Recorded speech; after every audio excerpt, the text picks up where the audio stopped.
Welcome back. We're live with INVICTUSCON 2020. I'm Mckail, and I've been asked to, open the panel section of this convention for this weekend on Saturday, the 28th of March, 2020, or as we are calling it, Saturday, the 28th of March, 20 is its new name officially. Welcome everybody to what hopefully will just be a little bit of a discussion, will answer questions and give my perspective as a community member, someone who's followed the Invictus stream for going on five years now, and has been around for quite a while and seen a lot of changes and a lot of the community building stuff that's taken place. And as someone who builds communities based around role-playing games myself, I can relate to many of the things that are that Harlan and the gang have sort of initiated here. And yeah, I really feel really privileged and thankful to be able to have this opportunity to share my thoughts with you. And I can see I've got someone popped in right now, and it's Carly. Hi, Carly. Welcome. I didn't expect to know if I'd have any viewers or not, but you're more than welcome. That's the great thing. If you're out there and you're listening or tuning in, you can feel free, follow the link. I suppose the thing about the link is you have to jump onto it while I'm actually talking. So yeah, I guess it'll kind of be redundant, but don't worry. All this ramble will probably make more sense tomorrow when I when I record it, finish recording it, and I upload it to the community channel. So a little bit, first of all, about me. As I said, I've been with I've been a member of the guild for member of the Invictus community, or Broodling, for about 5 years. I stumbled across the group quite by accident, as I know many of us probably do find these things when we're not necessarily looking for them specifically, but for one reason or another we follow the clickbait around, and then eventually we find something that we're interested in. And for me, that thing was a little role-playing game called Numenera that I found, that I was sort of researching at the time. And I managed to find a little group called the INVICTUS stream. Never heard of them before. And they were playing a game that I had just started to get really interested in, because it wasn't being played here in Western Australia much. It's one of those little hidden gems by Monty Cook Games that I think resonated with me as a system that wasn't D&D, because while I'm a very avid D&D player, I do have a profound respect for all of those games that sort of don't sit exactly in the D&D wheelhouse. So immediately I was interested. And unfortunately for me, that was coming right to the end, but there was a few episodes, well, there were several episodes before that, so I managed to go back and watch them all. So I managed to figure out, okay, who Brandy Jack was. And that kind of got me interested in sort of following along with what was happening with the group. And then they sort of dived into, well, as you can probably tell, one of my favorite themes. And this was late 2015, early 2016, which was Star Wars. And they were playing a story that was completely original, but set in this universe far, far away, that immediately got me hooked. And that was also the first instance of a real sense of community, I think, that started to develop. That always sort of had this XP system, but Justin, I think it was Justin must have had this concept of involving the RPG community more in a involvement or a narrative sense. And what they did was they managed to have people directly involve themselves by spending the XP that they would earn by helping create the narrative. And they were contributing to, in ways like vignettes, in little snapshots of what these Star Wars characters would look like for them from their perspective.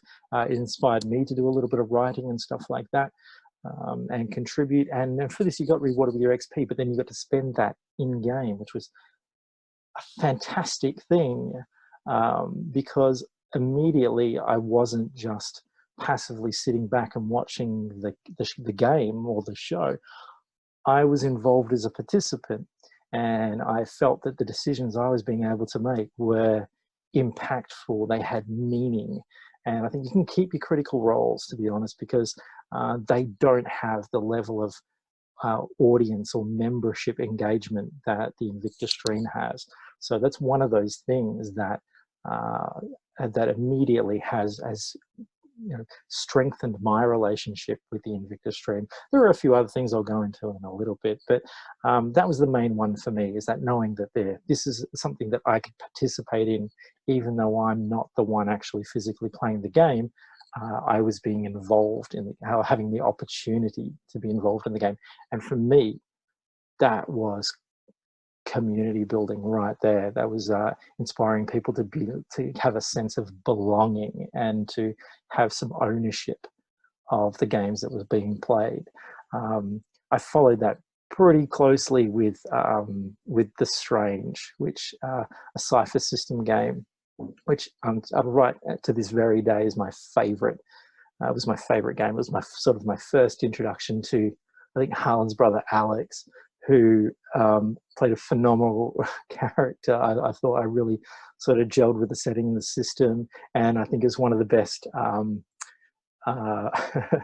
interpretations of Springtime for Hitler that I think I've ever seen. And it really, I think it had the effect of cementing the cipher system as a game that I was interested in. And so to this day, I'm a big advocate for Numenera and The Strange and the cipher system in general. But again, it was one of those things that you were involved through the expenditure of XP. Hey, how you going? Is it Igthan? Just popped in there. It's one of those things that I was able to become immediately interested in, because again, they were using the XP currency to involve the community, which was a fantastic initiative that you just don't see in many live play RPGs. And the great thing about that was they didn't ease up. They didn't it wasn't a one-shot thing. It wasn't just this little gimmick that was made. It was a great attempt to embed this throughout all of their game systems and through all of their one-shots. Even if it was the Christmas one-shots that were done, where you got to spend, I think it was at the End of the World systems, where you got to spend XP to give players access to stuff. The Running Dead was a perfect example of that. And so it was one of those things that really encourages the community to be involved. And you can see there are those regular players, people who regular viewers who always get involved, always sort of religiously sort of sit there and will listen, have it in the background, and also if I was one of them typing furiously whenever the mid-post contest would come up for XP would come up. You'd be there listening and then making sure that you had multiple screens open so you get the opportunity to type in. And so I guess it's another example of being invested in the community. And as I said, I've got a bit of experience with this because here in Perth, I run a group called the Good Games Guild, which is an RPG organized play group for one of our local game stores. And we had very sort of humble beginnings, but now we're like 450 members in the Perth area, which is huge. Now, we don't have a massive community, but we've got enough people that we host regular games. I've got multiple GMs, and I guess given the situation now, I've got a voice creeping in there. Given the situation that we're facing now, a lot of our games are starting to make this shift onto online presentation methods. And I think if you're going to do that, you've actually got to make sure that the people who are tuning in have something to do, that they're not just passive viewers, they're actually actively engaged in some way. And I think that's the brilliant thing that the Invictus stream has done, from my point of view, is involving all of us as a community, to invited us really to come along and play along with them. I had the great pleasure at one point to do a little bit of a review play test for a game called Belly of the Beast, and Harlan and Justin were very kind enough to play through a bit of a one-shot. Unfortunately, we didn't get to finish that game, but it was again, showed how receptive that they are as a group to making ties and building strength across the community, across the pond, if you like. And the community itself is, spans the world. It's global, which again in itself is another phenomenon. It's not something that is achievable if you stay localized. You've got to really give people something to do, and then they become invested, they become involved. And I think that's what people look for. It's certainly what I look for in a game. I can't imagine myself fronting up for an RPG and sitting back and just letting it take place around me. I sort of have to get in there. And so having the opportunity, if it's a mid-game post, or if it's what else was it, MVP, that sort of thing. So it gives me the opportunity to be involved, and I was really grateful for that. Yeah, there were a few questions that were sort of popped to me at the very beginning, a few things that I think were noteworthy. And one of those, I think, has come up sort of in the last couple of years, and that's the way that the Invictus stream has encouraged a very charitable sort of empathy within the group through the Extra Life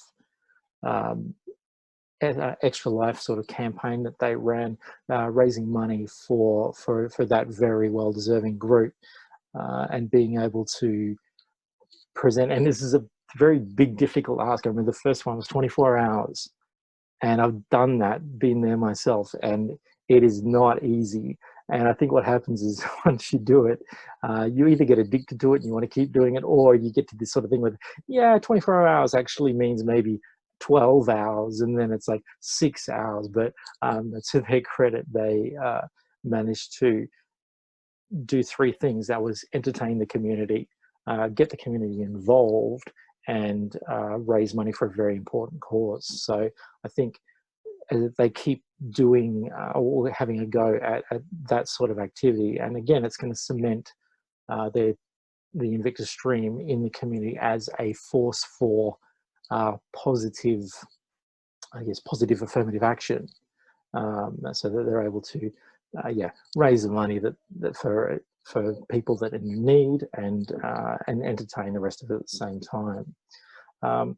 There were a couple of other things that I thought were quite interesting. Now, something came up, and I didn't know anything about this, so if anyone, feel free to elaborate. And it was the little things that they do for other people, and now the recognition and stuff like that. Chris Lawrence took over the helm of the community stream. So in there at itself, very much talking about the way the community is encouraged to contribute to the content, contribute to the stream's culture.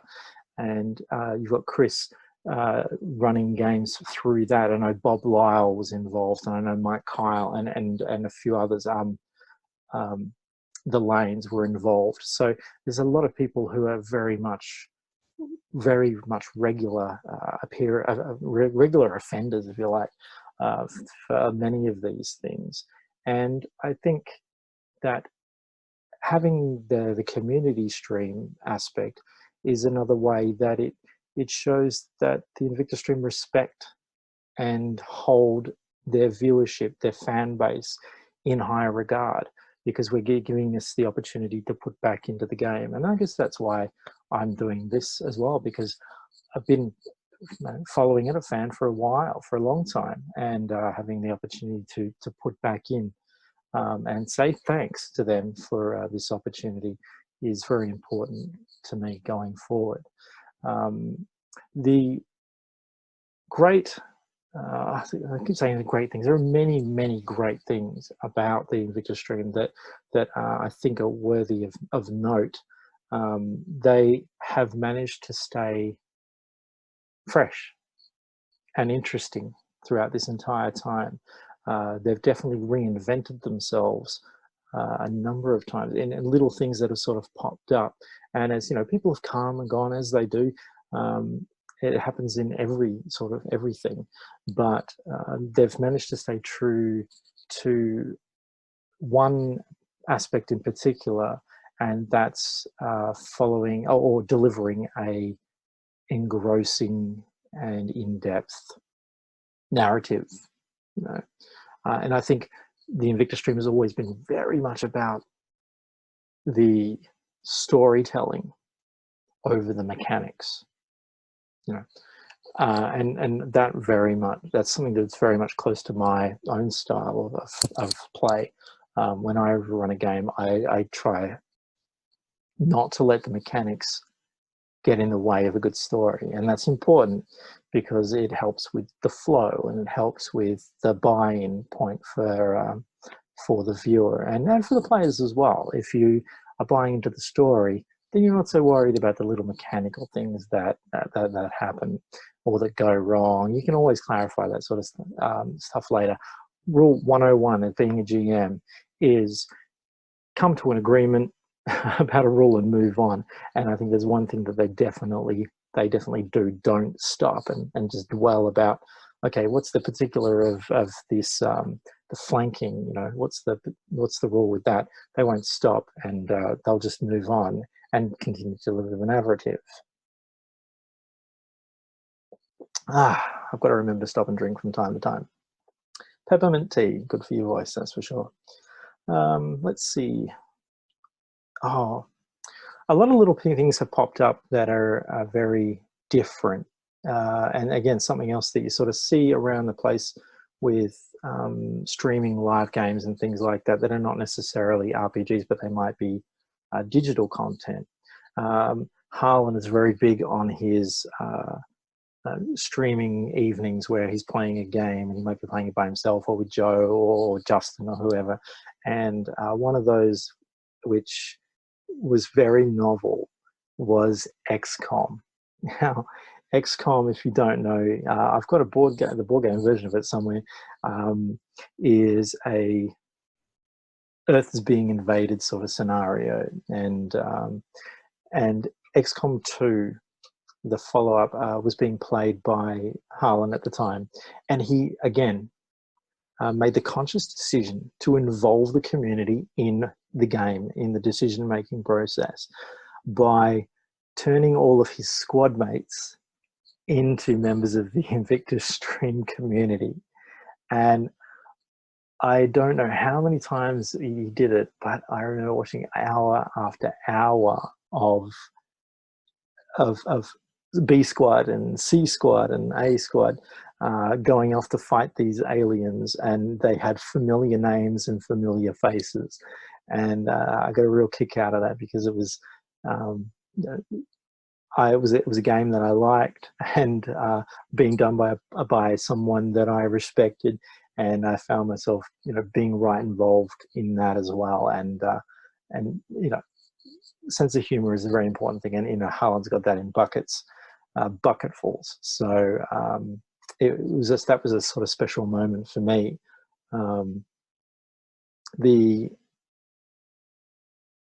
Let's see what else. I'm going to have a look at some of the comments now because there are a few popping up. Let me see.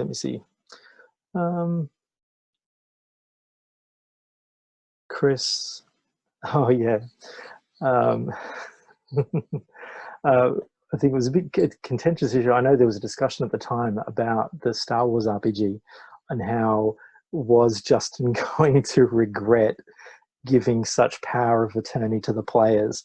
And I don't know if he really did, but certainly he was having to collate probably far more information than he was expecting to. There were so many contributions that I'm pretty sure it became a massive job. I remember seeing the list of the player list, and I think it ended up being put in alphabetical order. And I remember I was about 125. And the funny thing was, it just kept growing. I was 125 and I'm the M. So, you know, it got huge. And I'm sure he regretted. But maybe he didn't. Maybe he enjoyed the extra work. Certainly, he would have enjoyed reading all the extra vignettes and stuff that got put out there. They were a lot of fun to do. To this day, I don't think I can even remember the name of the character I made, but I've got the paperwork there somewhere of what I actually wrote. Chris also said that Call of Cthulhu has a great, was definitely one of the shine outs of their lineup. And again, I think one of the things that started to evolve was the use of trailers and all the puzzles and things like that, that again sort of involved the community. So you can see there's a common theme here. This is stuff that just constantly is a common theme throughout everything that they did. It's omnipresent. Owen said, "Oh, he didn't regret it, but he didn't want to do it again." I'm not surprised. But then Call of Cthulhu was another opportunity where, yeah, everyone got to sort of be involved, and you could constantly see those people that really sort of enjoyed that style of game and being involved in that. I think it spawned Aisha Lyles. Was it? It was the puzzles. She was doing these puzzles. I think it came out of a board game or card game or something, where she'd post a puzzle and then open it up for the group to sort of solve. And you know, everybody gets involved. And I think one of the really other great things is the amount of sharing that this group does. It's there were very few. Well, I say very few. Can't say that. Can't back that up in any way at all. There are many regular contributors to the Facebook group, to the Invictus Stream Facebook group, and it's everything from the Pick Me Up Monday to Invictus Radio, and all those little things that I think Aisha is like the driving force behind many of those. That they are constantly, they appear every week, and without fail, people involve themselves into it, and which is great. It shows the community has strength, it has depth, it has people that care about it, it has administrators who care about the people who care about it, which is fantastic, and that's that in itself is a very strengthening thing, and it's a solid foundation. I think it's why 5 years on, the Invictus Stream is still going strong, still picking up members, and it's one of those things that you sort of can't see slowing down as they get introduced. More and more groups get introduced looking for that sort of something that's similar to Critical Role but not Critical Role. It's one of those things that's sort of hard to define. I think Justin did go back for a second bite of the biscuit, actually, when they did the D&D campaign. Can't remember the name of that one, where it was the Invictus.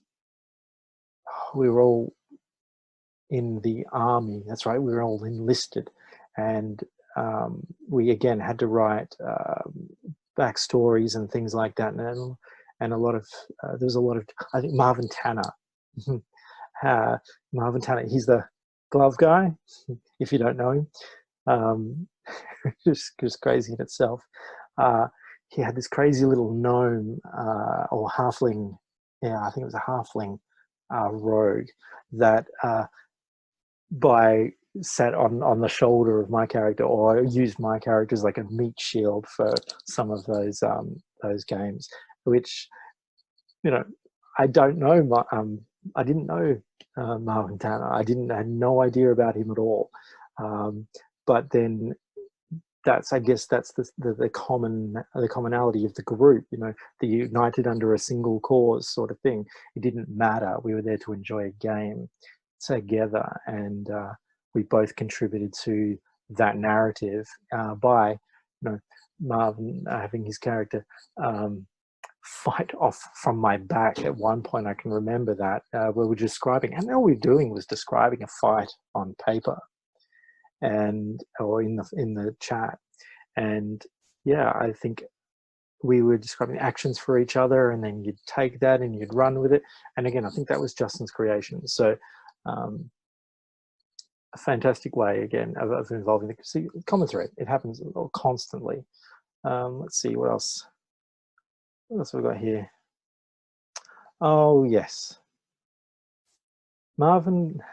Not that Marvin. Is that Marvin Tanner? I don't know. Got some XP to burn. Now, it hasn't all been roses, and it hasn't all been fun and happy times. I still remember an event that shall be forever known, even if it's just to me, as XP Gate. Now, XP Gate came shortly after Star Wars, and all of that XP that was earned during that game was reset. And I remember I remember being annoyed, but not annoyed, if you know what I mean. So it was like, oh, my XP is being reset. I've got nothing else to spend, and they're making it harder for me to earn XP now. But then you realize the reason why they're doing it is because it's growing so big and it was getting doled out. There was so much out there that they couldn't keep up with the expenditure of it. So, you know, all was forgiven. But yeah, XP Gate was a real thing. I don't know if it affected anyone else. Maybe it was just my thing.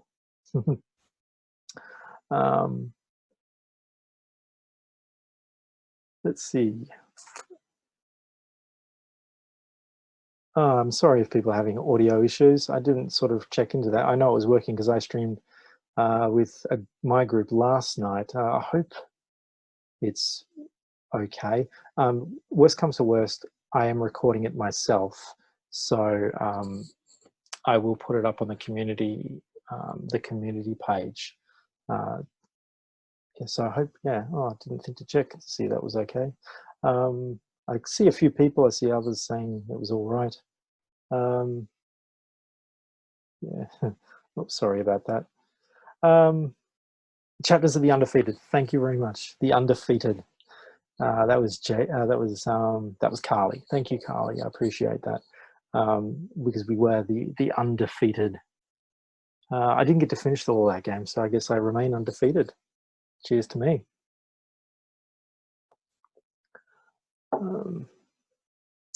Yeah. Let's see, what else have I got? I wrote down a few notes. I think one of the reasons I am so taken with the Invictus stream and the and the community, who I can call some of members, I can call friends that I've never met, is there is sort of a strengthening, you know, even across distances. It's really funny. I've become friends with you know, people who I don't know and would probably never have the opportunity to meet, especially being here in Australia, especially now that we can't leave the bloody country and no one can go anywhere. But Bob Lyle and Aisha over in New Mexico, I'm probably never ever going to get to New Mexico, but I found through this community group people who have like interests. And I guess when you have that like interests, then it doesn't matter whether you physically meet someone or not. You have that opportunity to connect with them in a way that's meaningful. And I think that's the brilliant thing about a group like the Invictus Stream is that it's giving us all the opportunity to connect with other people on a different level. I know that I've used it as a distraction at some point. My shift sort of changed, and I've obviously, as of late, the last couple of years, I sort of have only been able to catch it up in replay, unfortunately.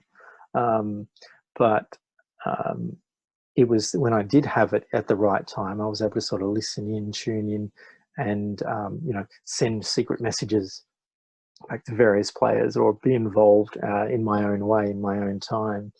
There were other people who probably had a reason for following it because their circumstances meant that that's sort of what they had. I see Jacob mentioned that he was using the stream to get away back in 2016 when he was medically bedridden, and that's a very important thing. So it gives you sort of that connection to people without being able to physically go out and connect with a lot of people. You can stay in the loop of what's current, what's happening without needing to go out. And I think in the sense now with what we're dealing with globally, I think we're almost all in that situation, that same situation now, where we've got this weird state of being where we can't go out and do all the social stuff that we used to do so readily at the moment. It'll change, but for the moment. So I think online groups like the Invictus Stream are going to become more and more prevalent, more and more important, because we can continue on doing our regular thing of connecting with people through the same medium that we've always sort of used. I didn't really discover the idea of streaming myself until really sort of late through last year. I used to be involved with Seven Land Hand, which was a podcast. It ran for 6 years, and so a similar sort of thing. We started getting into video content and stuff, but then it got really busy. Life got busy and that sort of thing. So then we decided we weren't going to do it anymore. And I think that sort of spark, joined with what I witness regularly on the Invictus Stream, is sort of the impetus for me to go out and start and build my RPG group, which I've done. And now I'm sort of expanding that horizon into creating content online that people can share and enjoy, albeit on a smaller sort of stage, and create have a greater community outreach through that.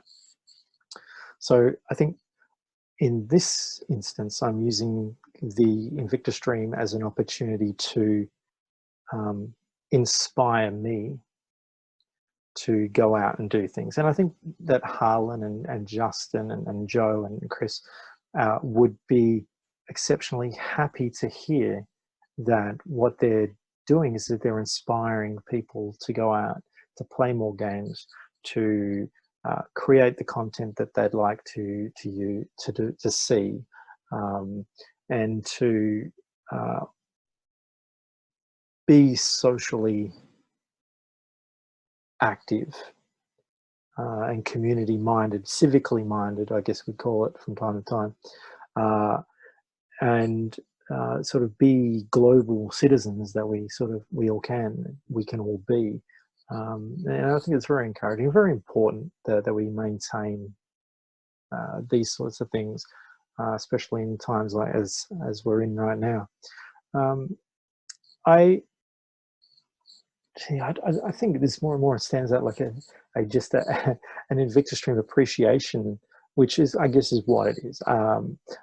We, as a community member, I appreciate everything that the Invictus Stream does for us. Brings us together, tells us stories, and lets us be part of the action. Beautiful thing, and which I'm very appreciative for. And I know for a fact there are many, many other members out there who feel the same way.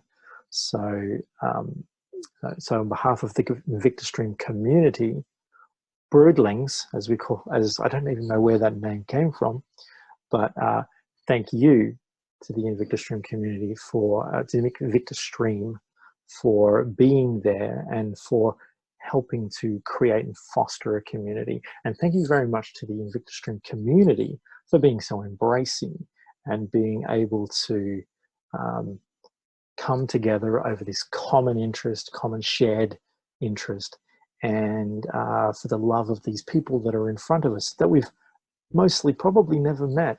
But who knows, at some point, when we're able to travel about again and manage to become more global citizens, I might get over there, and I know that I'm sure Harlan wouldn't mind if I parked my carcass on his couch at some place if I come to visit. I'm just kidding. I'd probably, you know, do it. We'll see. I love that. Look, forget America. I'm sorry, Bob, and all those other American broodlings. I would hit Canada before I would hit the US, I'm afraid. Evan Jones coined the term broodlings. There you go. Fun fact. It's yeah, and that's stuck. I use it whenever I'm referring to the group. I don't know why. I just do. I think it's very much a term of endearment now, and it's meant from a place in the heart. So I don't think I've got much else to really say. But what I am going to say is enjoy the game as they play it, and enjoy the opportunity for you to be part of it. And I hope that the community continues to grow and expand with all of this. Now, there's a gentleman who would like to speak now, and he's going to join for a minute. And you might recognize him. He's Mr. Harlan Guthrie. So, Harlan, unmute yourself. Hello, Harlan. Hello, can you hear me? Yeah, I can hear you perfectly, mate. Okay, I've never actually used this software, so let me just mute my computer so it makes that I can't hear you. Everybody else. So I put my headphones in.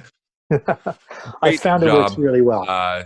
So sweet. I watched it from bed this morning because it's 7 a.m. and I'm tired, and but really awesome, and I perfect. But I can't add anything to what you said, but I do want to say, because this is INVICTUSCON, the first one, got to do a quick thank you to the people like yourself that have helped make this possible. For sure. A huge thank you to Kellen, who has managed the Discord, who has, yeah, for real, who he has taken it upon himself to add the rules where I was just too tired to do something, or, you know, he's really run with this thing, which is just amazing. Yeah. Thank you to Zia for doing the goodie bag. The goodie bag is now available in the general INVICTUSCON chat that you can download now. It's got pictures and art and music files and more is being added to it. So you can download that now. It's kind of your gift bag to leave. Thank you, Zia, for doing that. Thank you to Bob Lyle for suggesting this in the first place. Again, none of this would have happened without him, and we're excited to see how it goes this year to do it again. Thank you to Carly McConnell for doing the artwork that you're sitting in front of. I thought that was appropriate. Great. Yeah, and again, totally did it without any sort of, you know, ask. She offered it. She's like, oh, I can do this. And there's so many more people I need to thank. Those are the big four that come to mind right now. Chris Lawrence, obviously, for doing the community stream. You, like I said, for doing this and other panels and other things. It's amazing. We're overwhelmed with how awesome it is. Did you want to say thank you as well? Me? Are you thinking me? Yeah. Yeah, no, not you. I just want to say thank you. Hey, Joe. Thank you to the whole community. Yeah. This has been a really amazing part of our lives for a good couple of years. Yeah. And it's fucking awesome. And everyone banding together to make this day happen is really exciting. That's all I want to say. I don't want to take up too much. Just, you know, you bring us out. I needed to jump on and say that. Thank you to everybody. Thank you, Matt. Thank you to everybody watching. Have a wonderful day. We're excited to see what happens. Thank you very much, Harlan. Wonderful words from you. As all I was going to say to finish off with, if you've jumped in on a game, enjoy and respect those GMs that are running those games for you. I'm jumping in and playing some Star Wars at about 11 p.m. tonight till 2 a.m. So, problem with being in the Southern Hemisphere, I guess. But I'm really looking forward to it because it's one of those games that I've GM'd many, many times, but I've never actually played. So it's going to be a personal thrill for me to jump in and play. So yeah, enjoy all the games that are on offer. Big thumbs up to your GMs and all your players, and stay strong in the community, stay active, and of course, see you around the table.